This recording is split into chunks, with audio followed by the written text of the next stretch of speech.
I like the fact that it's got some lovely depth in it. We look at, this top left-hand corner, we've got all this lovely light, and then as we move further away, you can see how the colours are starting to fade, and then in this plane here, there's a noticeable duller, slightly bluish tinge to that whole section, so that it really demonstrates aerial perspective.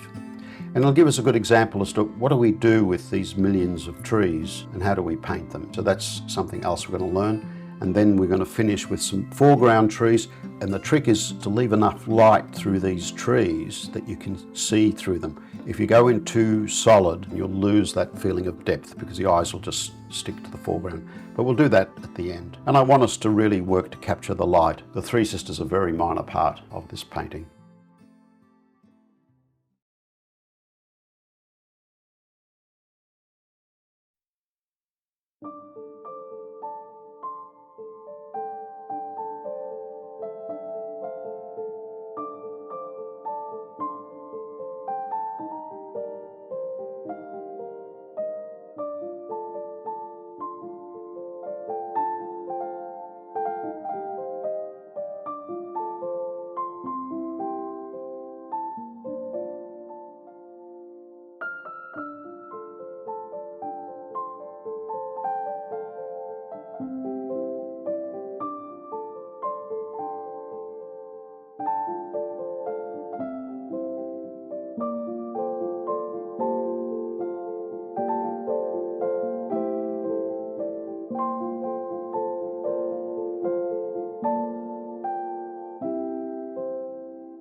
I've got a cobalt blue sky.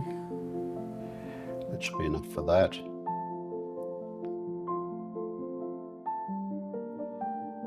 And then we've got the cliff face itself, which is a mixture of browns and oranges. Let's see what we're going to add there. Let's do the sky first. So nice clean cobalt blue wash.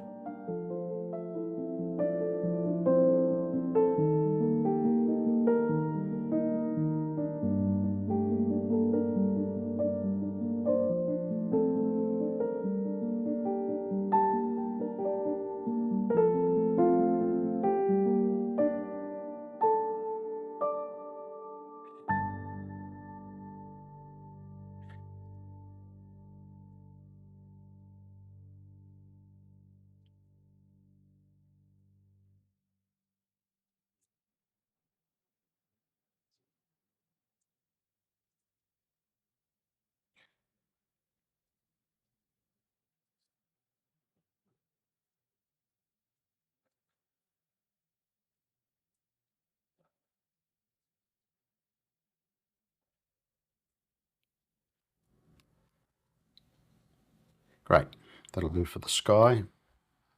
Cliff face. Just start with some raw sienna. It doesn't have to be super clean because it's, depending on what you've got at the top, but you probably don't need to clean that off. It really does depend on what colour you've got. If you had green sitting on top of the raw sienna, then I'd wash that off. But if it's a bit of burnt sienna, then that's not a problem.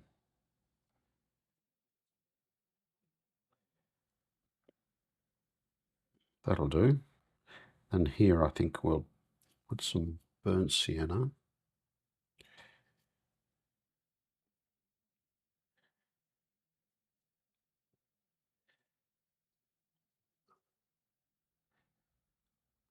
Grab just a tiny bit of Scarlet Lake just to warm it up a fraction. That's better. That's good. And then here, I'm going to mix a dull green for this very distant hilltop.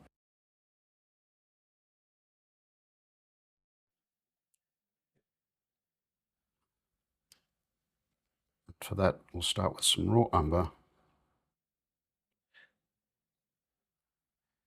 and some French ultramarine.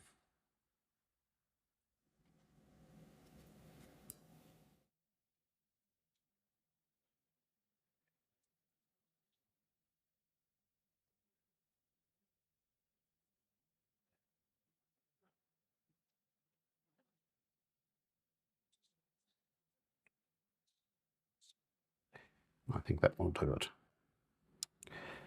All right, that'll do for our starting colours. Let's go back to painting. We'll wet this once more.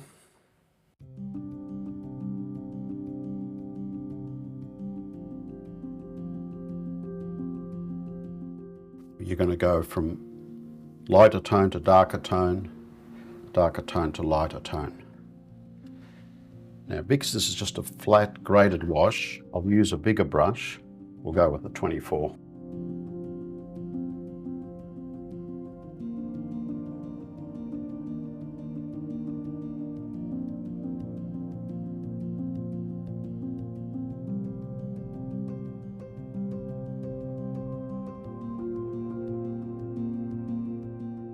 And get some even cleaner raw sienna just for this area here.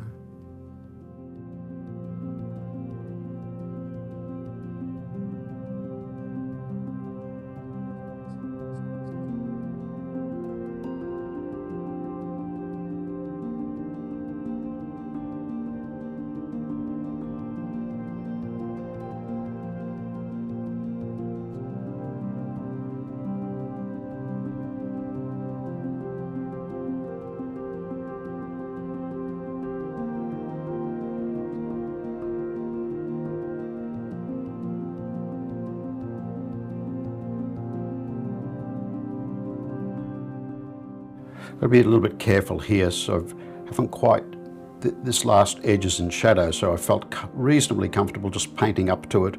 Let some of the raw sienna bleed into that area that I already put in shadow, but I didn't paint right to the edge, otherwise it would bleed out. And sometimes that's okay, but I don't want that to happen in a scene like this where you've got such a vibrant sky. Now, so these are the closest cliffs, and they've got some of the brightest colours, so I'll pick up some of this burnt sienna mixture, maybe make it a bit warmer still.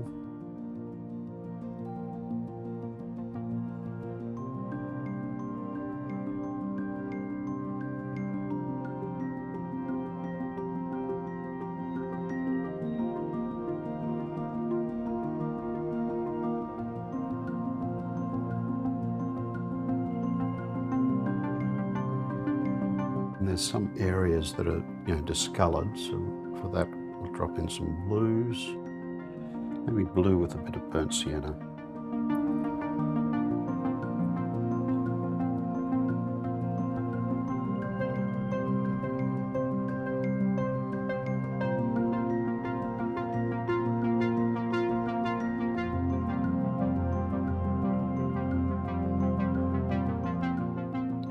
That'll do. Later we'll put more texture in that, more detail there. It's okay. Now we'll go into this duller version of the raw sienna, which has really got a little bit of burnt sienna in it, a bit of blue in it.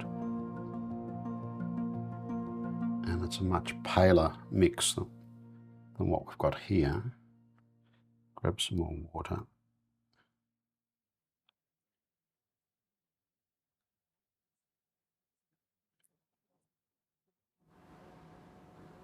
And already by the time you get to this area, you can barely see warm colours, like meaning the oranges and the reds.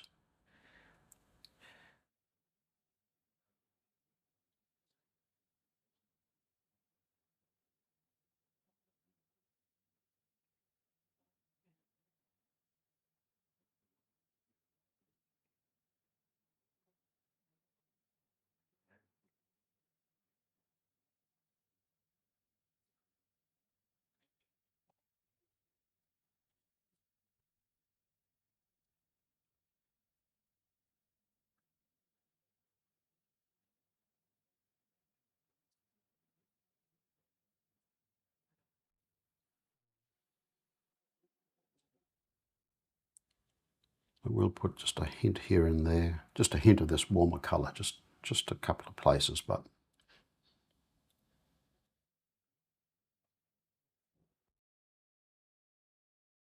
now we're onto the Three Sisters. They're a little bit warmer because there's more rock and they're not so much in shade. It's still going to be a much lighter tone than this area, but this area I haven't put shadow on it. So as long as I go in maybe as strong as this, that's probably going to be enough.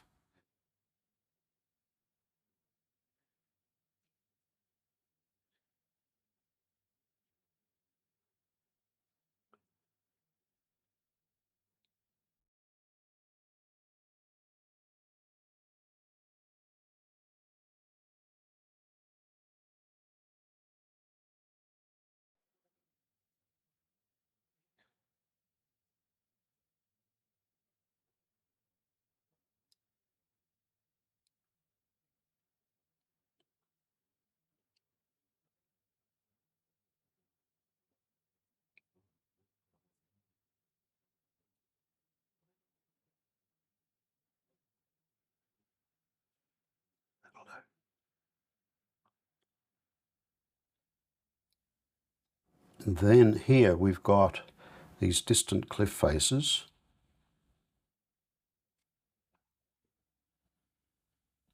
I think this blue is a bit too strong, so let's lift some of that first.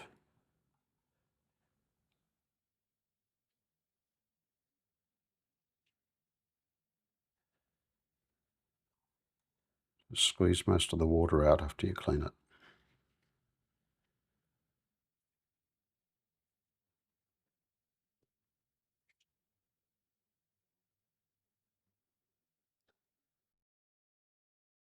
Now this is where it would have been handy to erase some of those pencil marks. I'll have to use my little, what do you call it? Just a hard rubber eraser afterwards. That should soften that enough that it shouldn't be a problem.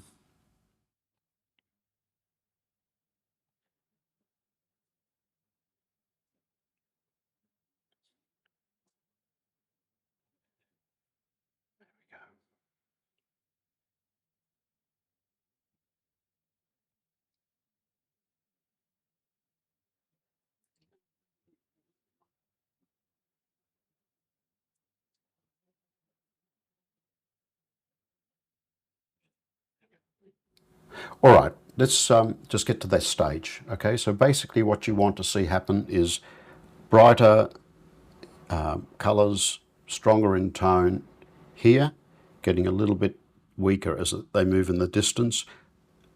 You know, this one here is going to be in shadow, so I think if you just shoot for this tone being about the same as that, that should be okay. And then this is a lot weaker still. But I will drop in, because it's got full sunlight on it, I'll just drop in maybe just a hint of a different colour, like a bit of raw sienna. There. And maybe a bit of burnt sienna. Oops, no, that's too strong.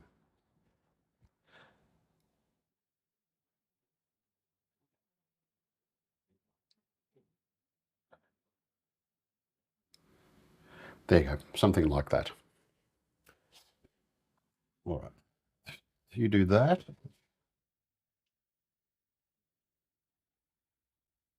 get rid of some of this moisture.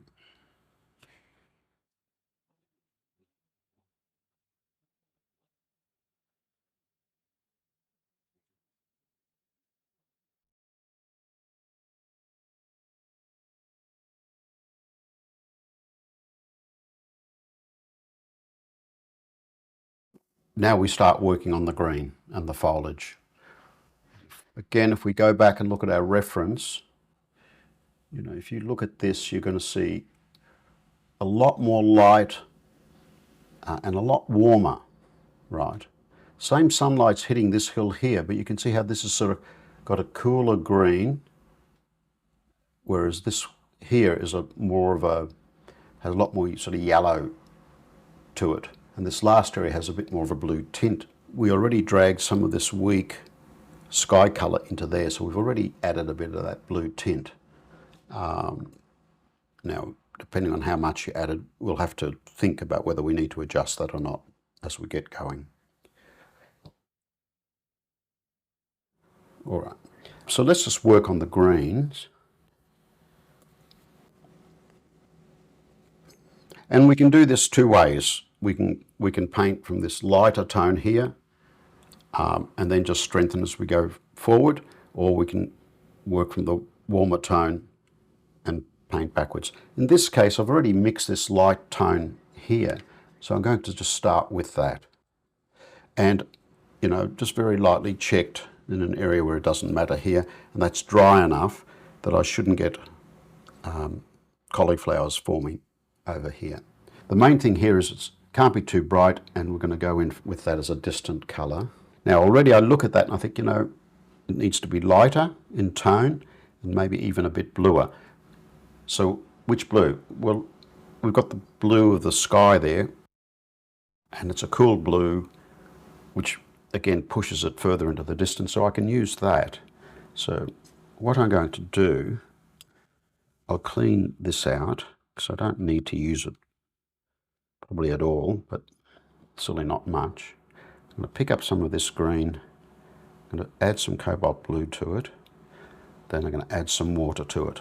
So what I've done there is I've cooled it down and diluted it, made it a lighter tone by adding more water to it. So let's get rid of that.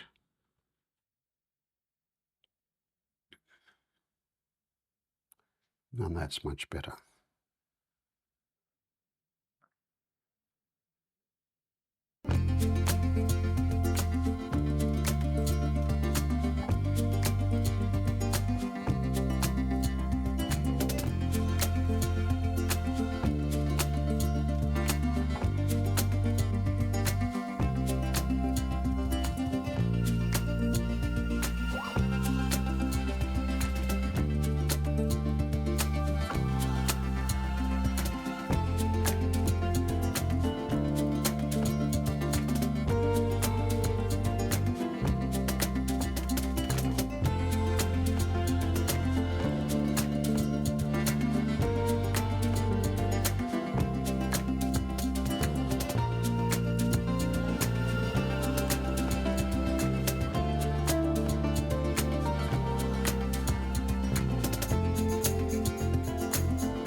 Now here, some of this lighter tone's bleeding into the distant colour and creating a bit of an overlap, so I don't want that to happen, so just lifting some of that paint.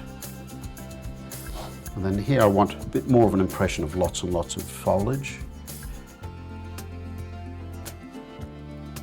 And for that, I'm just going to add some more raw umber and French ultramarine into this mix. It doesn't have to be a lot.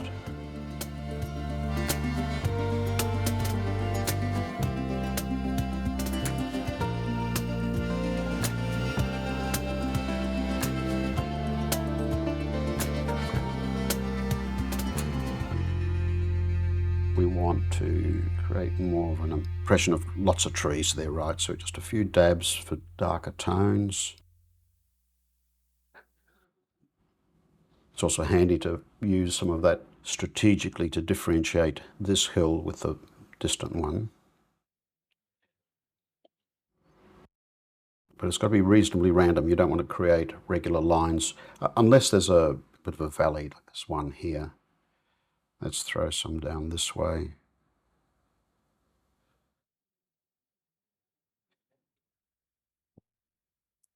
If you're feeling brave, you can also use a bit of a splatter.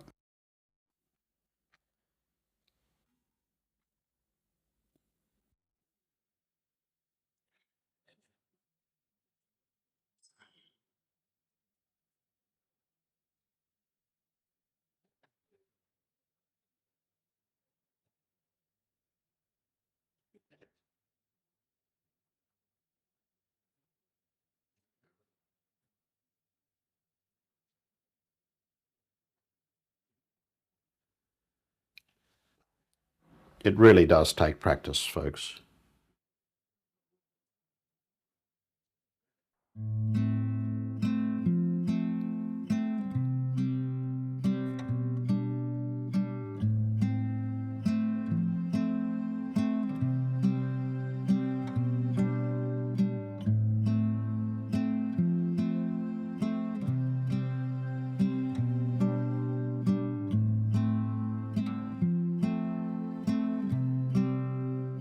Well, I'll leave that there. Now I'm going to do this big foreground area. I've got this green mixture and I keep modifying it as I'm coming forward. And the logic behind that is all of these trees are the same, right? I mean, generally they're the same colour, similar shapes. So if I start with a colour here and then modify that colour as I go along, it should give us a more realistic variation in colours and tones. The greens here are our strongest greens. They're our warmest greens. Can't mix it in there because I've already created this darker, duller green. And this is quite a big shape, so I'm going to mix a bigger puddle of it.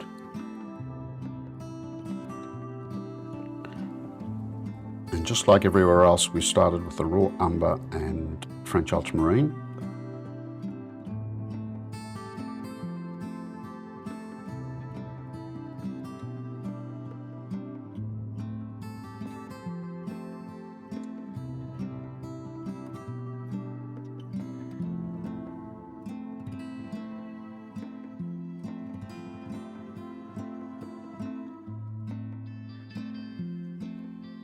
And then it's a much brighter green, so I'll add a bit of Aureolin, a little bit of Cobalt Turquoise too.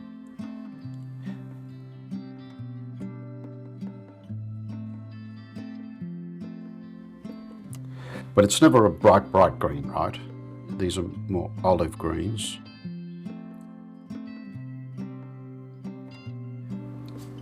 And you can see how dark it looks here, but look how light it actually is on our piece of paper.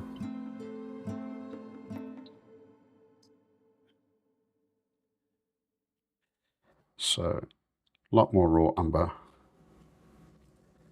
The Winsor and Newton raw umber is a yellowish brown.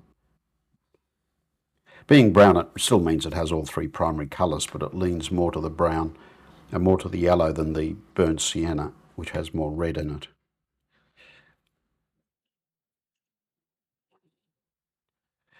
French ultramarine.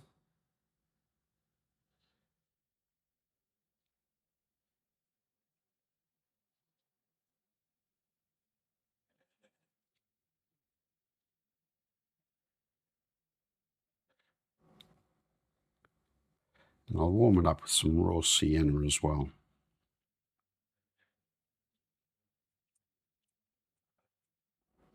So of my 4 earth colours, raw sienna has the most yellow in it.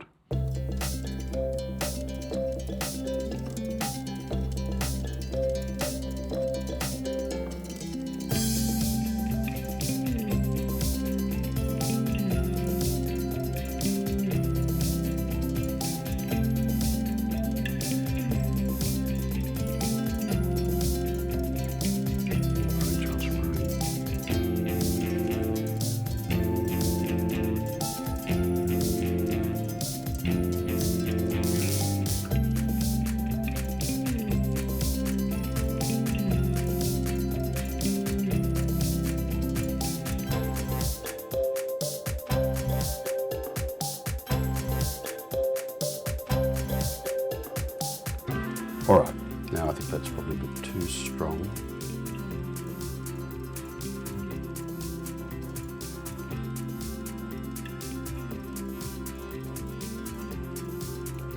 I'm going to get some Cobalt Blue and add the Cobalt Blue to it. In fact, I'll create another more blue passage here, so this has a lot more Cobalt Blue to it. Great. Because there's so much Cobalt Blue or blue in the sky, you'd expect that to modify the colour of the foliage.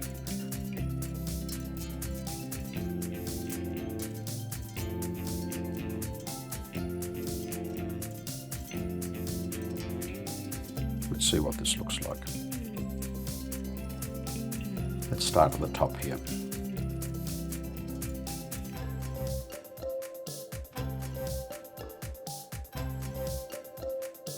The fan brush.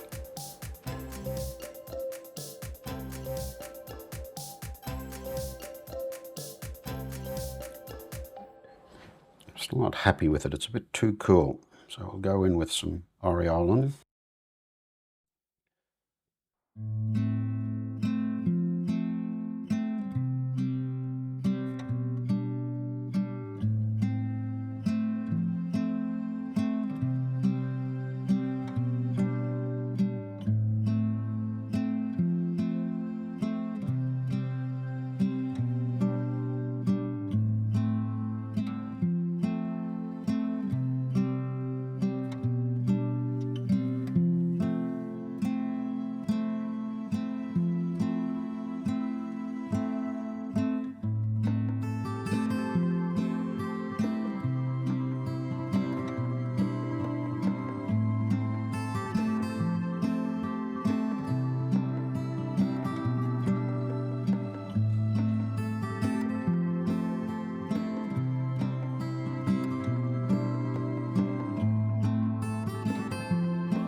Okay, now this is still reasonably wet, so I can go a little bit berserk with the splatter and not worry about creating cauliflowers.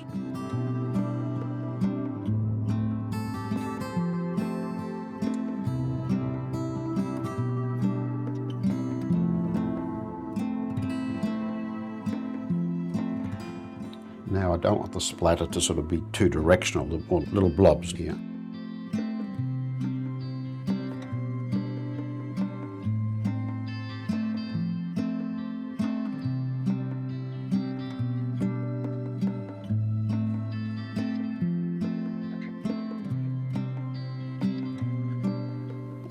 And I found this is the quickest way to create this illusion of lots and lots of trees. We want bigger marks here, getting smaller into the distance.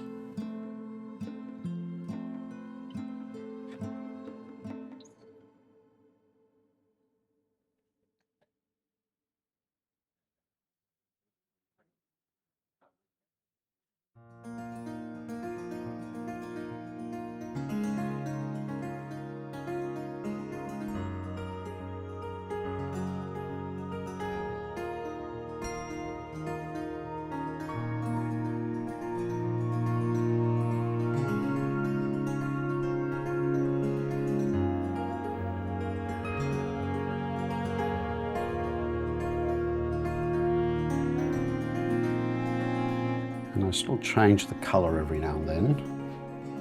And what I mean by that is I lean it more to the raw Umber or the French Ultramarine, so it's not always the same type of splatter.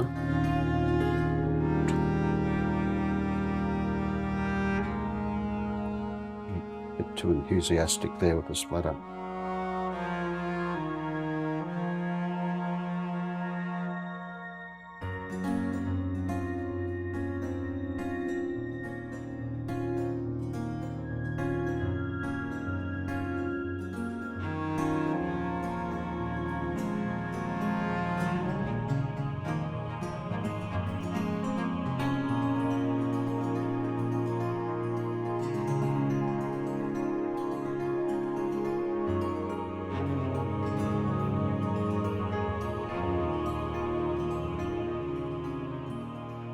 Now I'm just tapping very lightly.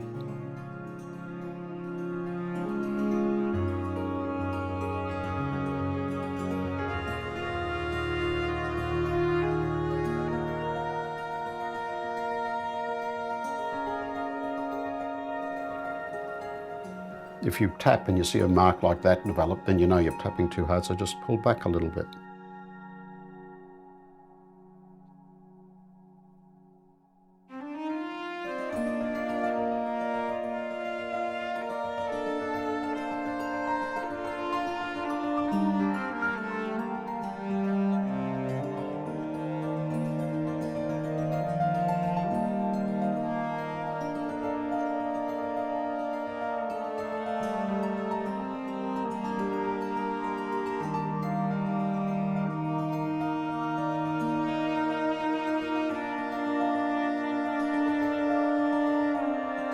There's an odd bit of brown warmth in this foreground area, so I'm just going to add some burnt sienna into a little bit of this dull green colour.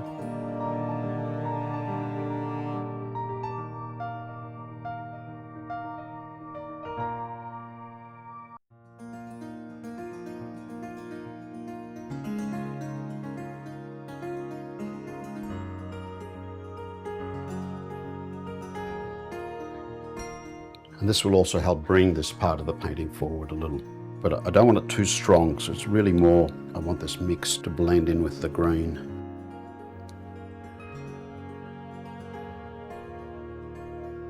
And then here, it's not a continuous line, but it's certainly a directional line. So that would be like a little mini valley. Another one here, along here. So for those, I will just pick up some of this darker colour.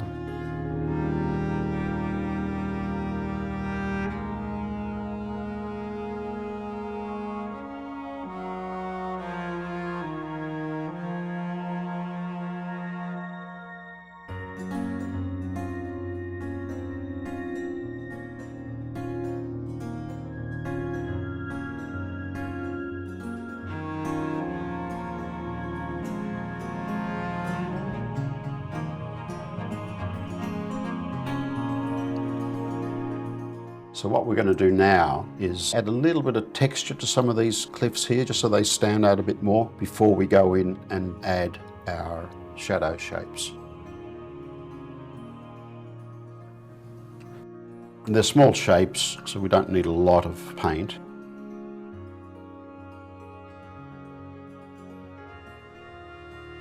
And I'll just be using my size 8 brush for all of it.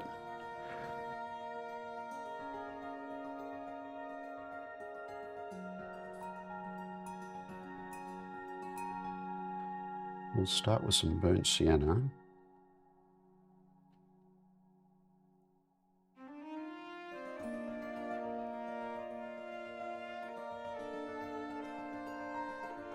And then add a little bit of Scarlet Lake to it. The rocks are a bit redder than burnt sienna. It's good here. I'm going to have some burnt sienna and add orange.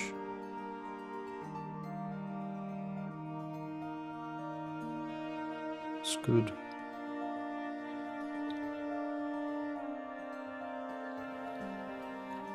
And then for some of the grey areas, just some burnt sienna and French ultramarine.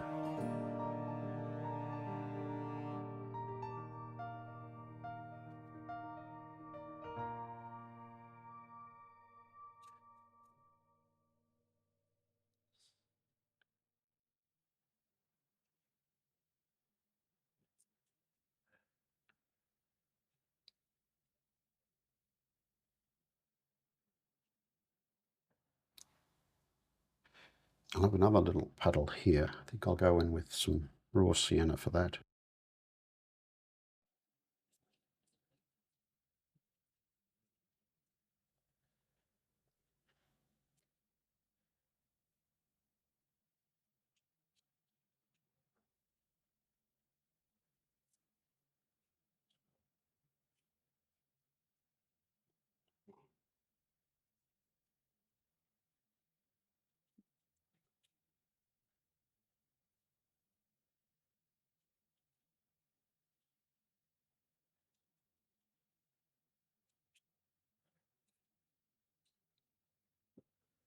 Great.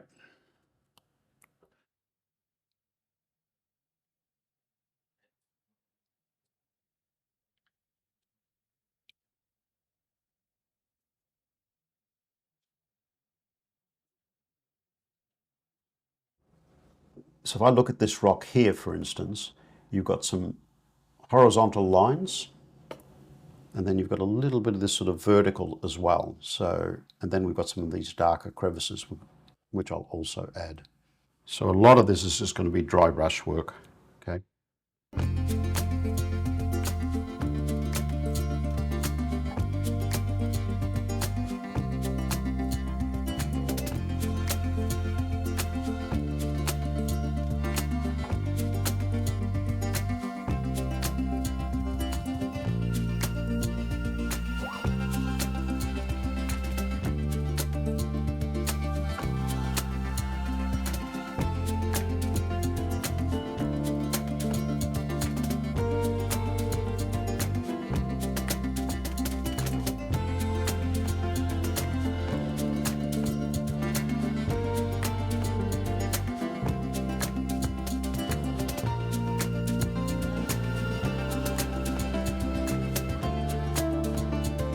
So now, because we're putting in hard edges, we've got to make sure we're painting onto dry paper.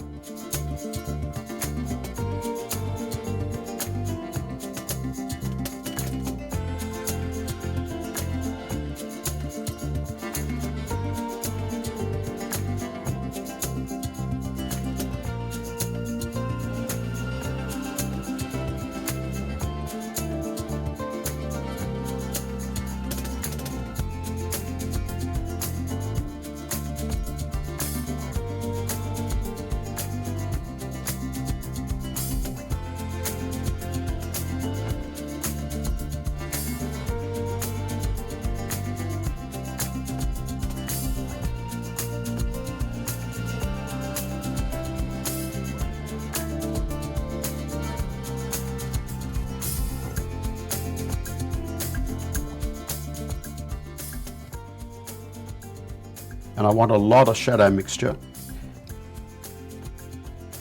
It's French Ultramarine, small amount of burnt sienna, and just a tiny bit of permanent rose.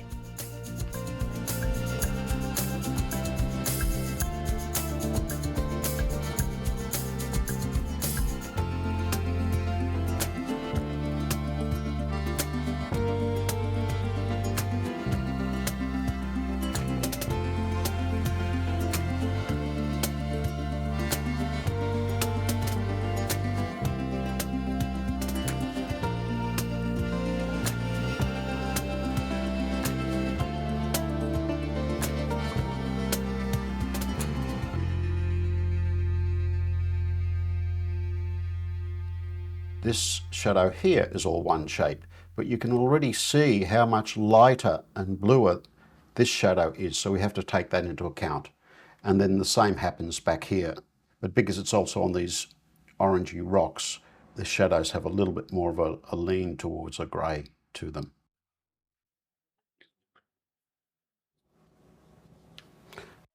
So I've got my size 12 brush there ready to work on these bigger shapes, but around the rocks I'm just using a size 8.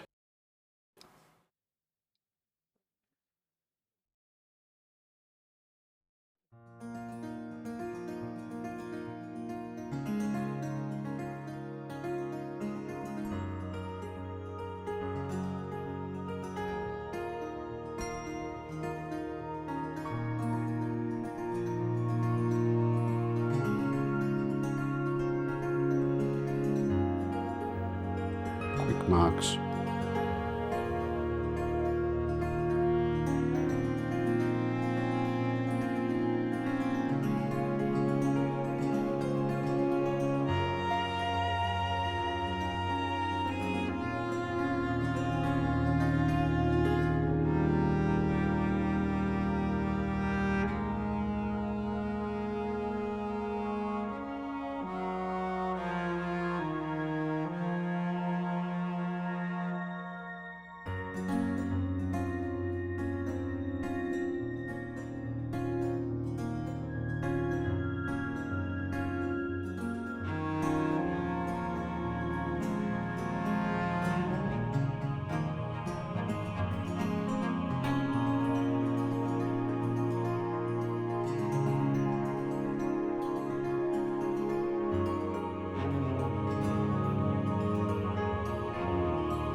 And to make it easy for myself, I've just brought the shadow down to the bottom of the hill for now. Once I get these foreground rocks shadow in place, then I'll connect it into the foliage.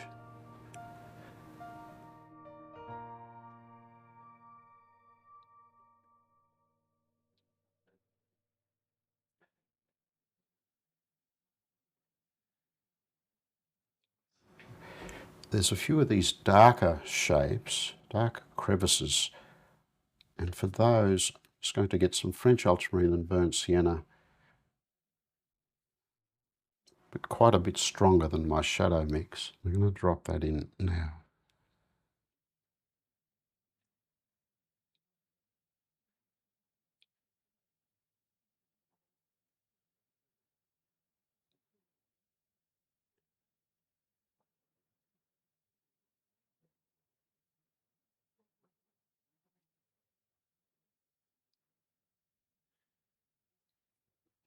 And that adds some nice light to the scene.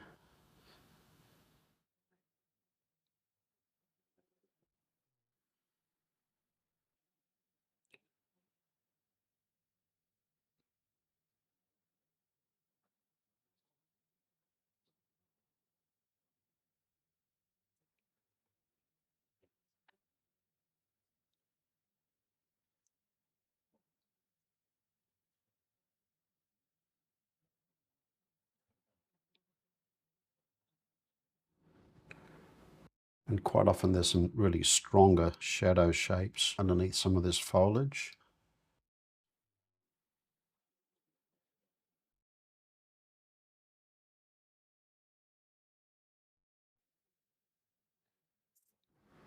I can always lighten them later if I think I've overdone it. Okay, that's pretty good.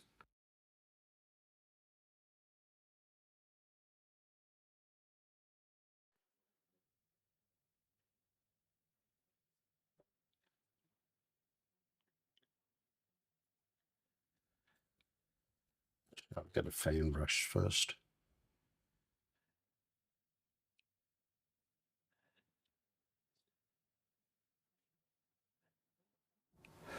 All right, so just that little bit's telling me this shadow for the trees is going to be too light. It's just not going to be enough contrast to add light in the painting.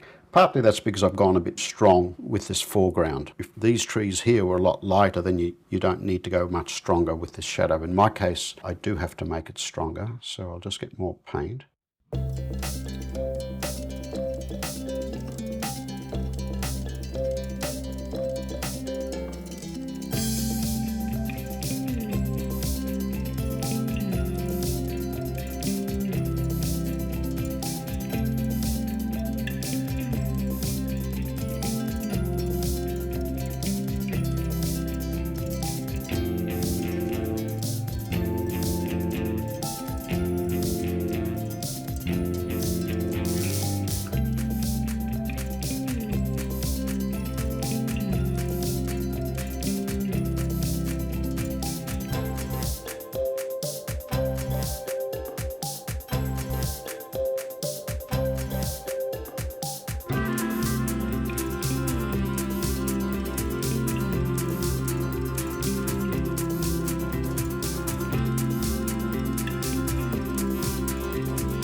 Look at the shape of the undulations in the shadow shape.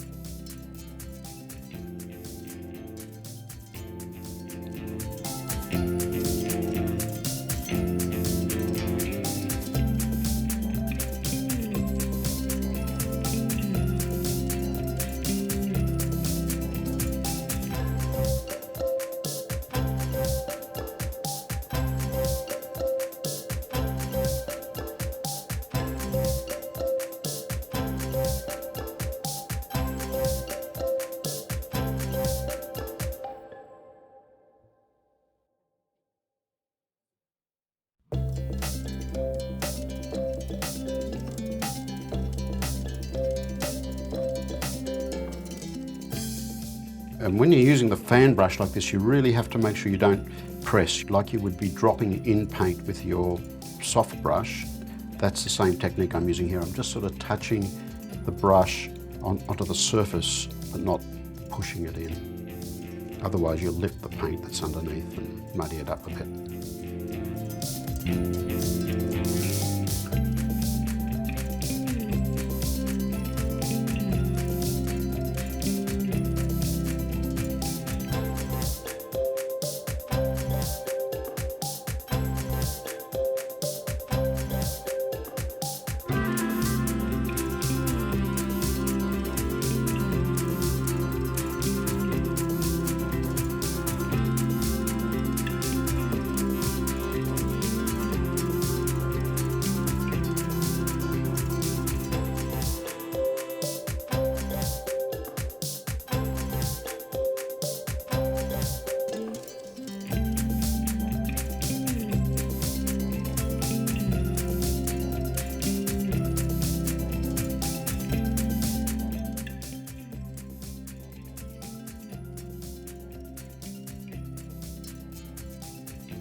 So that one's done. Now I need to let this edge here dry a bit before I do this one. So I might just go and hit that with the hairdryer just to get that edge dry.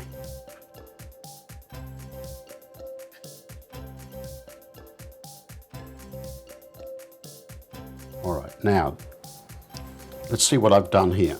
I had this tone, but then I darken it for here. If I had been thinking right, I would have kept some of this tone and then lightened that for here, but now I just have to estimate. Frankly, that's not a big deal, right? With practice, you don't have any trouble adjusting for things like that. But I could have saved myself some time if I was thinking a little bit more.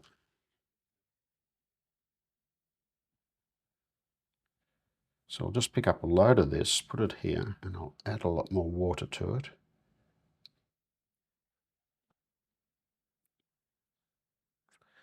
I'm going to add a little bit more blue.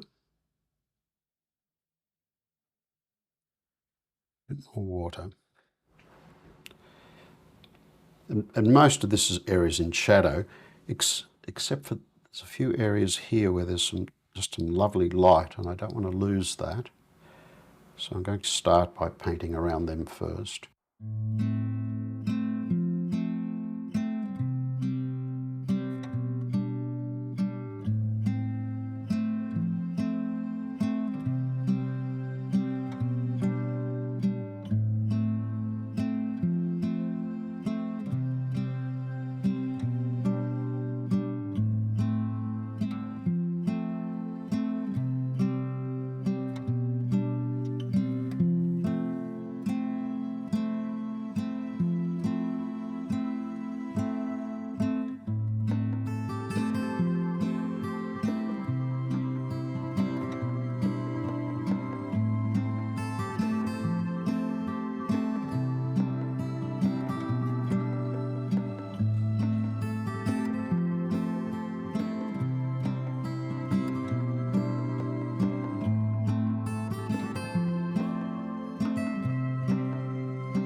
So the key thing is to remember you've got warmer and stronger tones in the foreground, weaker as they move into the distance, and they're going to get lighter and duller and bluer, and the edges are going to be less distinct.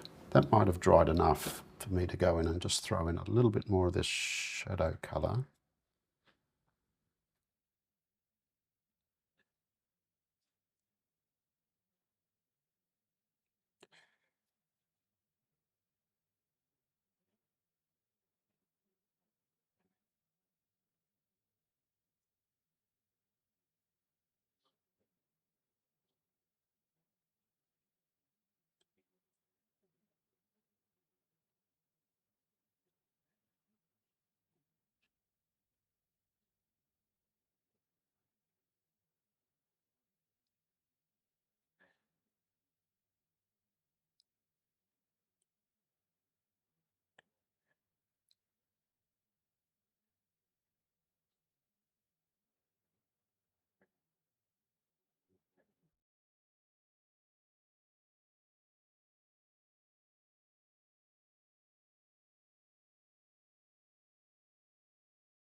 We're going to do the trees, and the trees are pretty much all in silhouette.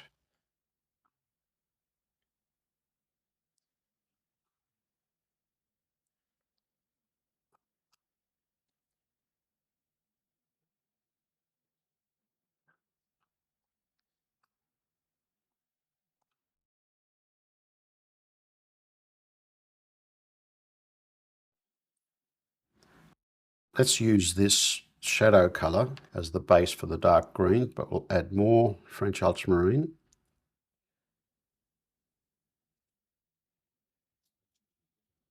And a lot more raw umber.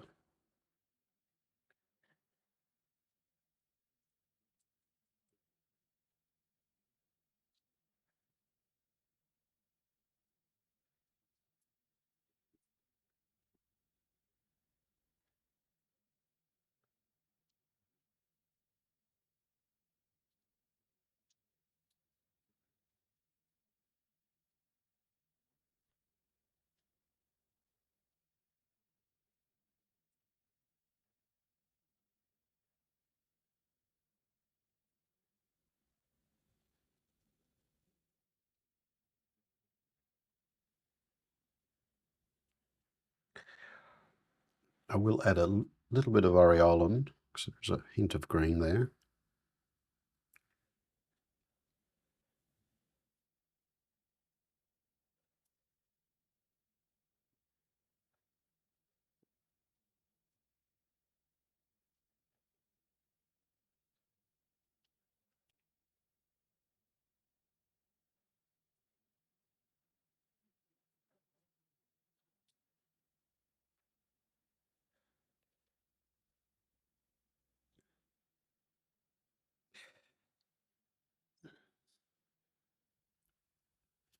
And here,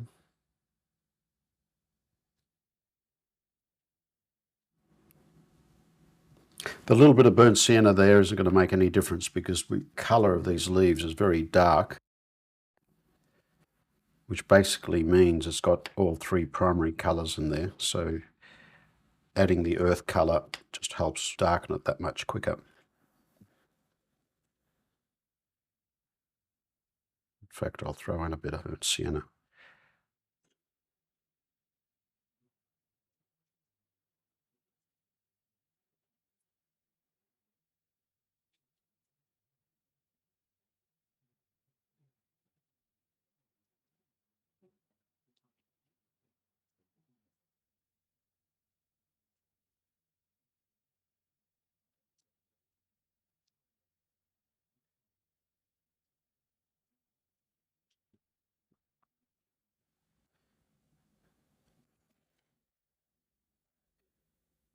And while we think these colours are very dark, you can just sort of see their tone here is not very strong at all.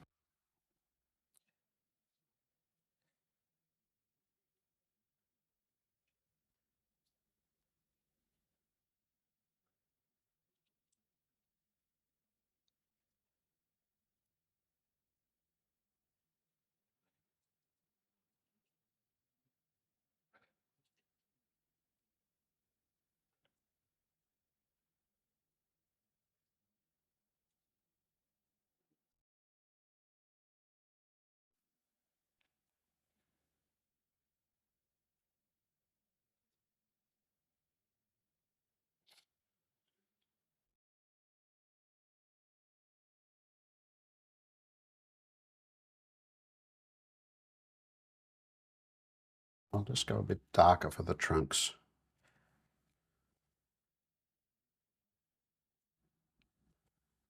Primarily just burnt sienna and French ultramarine. Lean it just a hint to the brown.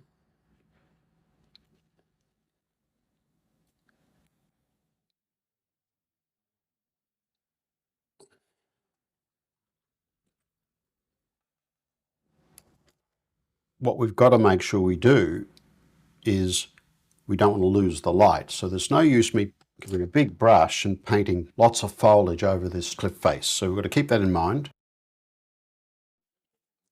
But I don't mind the foliage coming in here and maybe a light branch coming up here. And here I can afford to put in a bit extra. So let's just going to start with a rigger. I don't want really big branches at this stage.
So all I've done is I've mixed a couple of really dark greens, one with a bit more green in it and slightly lighter, which was just lots of raw umber, lots of French ultramarine and some Aureolin. And then a darker one that had the same colours, but it also had some burnt sienna in the mixture. And for the trunks, it's just French ultramarine and burnt sienna, leaning just slightly to the burnt sienna.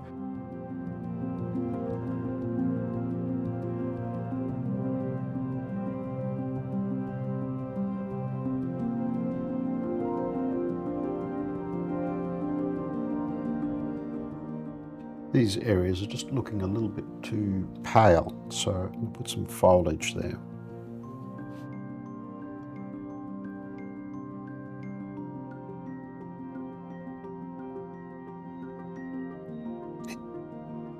When I lifted some of the paint earlier on, it just left a passage just a bit too pale. And this is one of the benefits of trees. You can use them to cover up shapes.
I don't want to lose all the light through here, but because I've put some foliage here, I felt like I needed to add a bit more foliage to the rest of this tree.